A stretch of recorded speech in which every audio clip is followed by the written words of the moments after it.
Deuteronomy 19, King James Version. Criminal Law. Verse 1.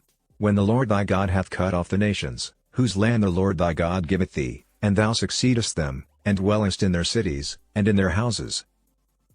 Verse 2.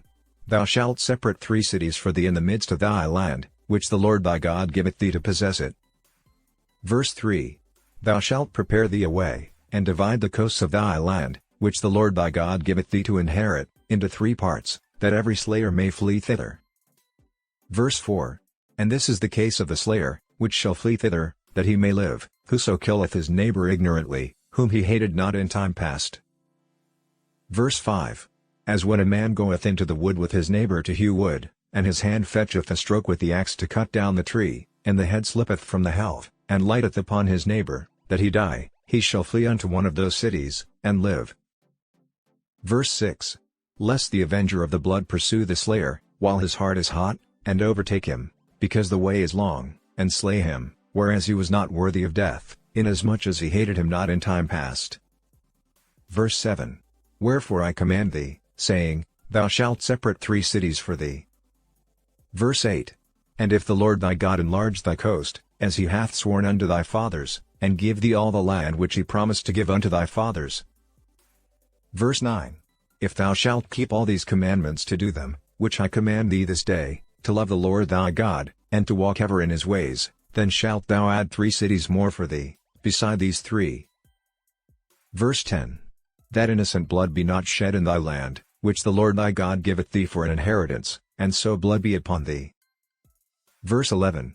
But if any man hate his neighbor, and lie in wait for him, and rise up against him, and smite him mortally that he die, and fleeth into one of these cities. Verse 12. Then the elders of his city shall send and fetch him thence, and deliver him into the hand of the avenger of blood, that he may die. Verse 13. Thine eye shall not pity him, but thou shalt put away the guilt of innocent blood from Israel, that it may go well with thee. Verse 14. Thou shalt not remove thy neighbor's landmark, which they of old time have set in thine inheritance, which thou shalt inherit in the land that the Lord thy God giveth thee to possess it. Verse 15. One witness shall not rise up against a man for any iniquity, or for any sin, in any sin that he sinneth, at the mouth of 2 witnesses, or at the mouth of 3 witnesses, shall the matter be established. Verse 16. If a false witness rise up against any man to testify against him that which is wrong. Verse 17. Then both the men, between whom the controversy is, shall stand before the Lord, before the priests and the judges, which shall be in those days. Verse 18. And the judges shall make diligent inquisition, and, behold, if the witness be a false witness, and hath testified falsely against his brother. Verse 19. Then shall ye do unto him, as he had thought to have done unto his brother, so shalt thou put the evil away from among you. Verse 20.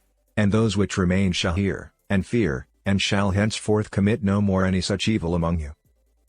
Verse 21. And thine eye shall not pity, but life shall go for life, eye for eye, tooth for tooth, hand for hand, foot for foot. Join us tomorrow and don't forget to like the post and subscribe to our YouTube channel for more Bible reading.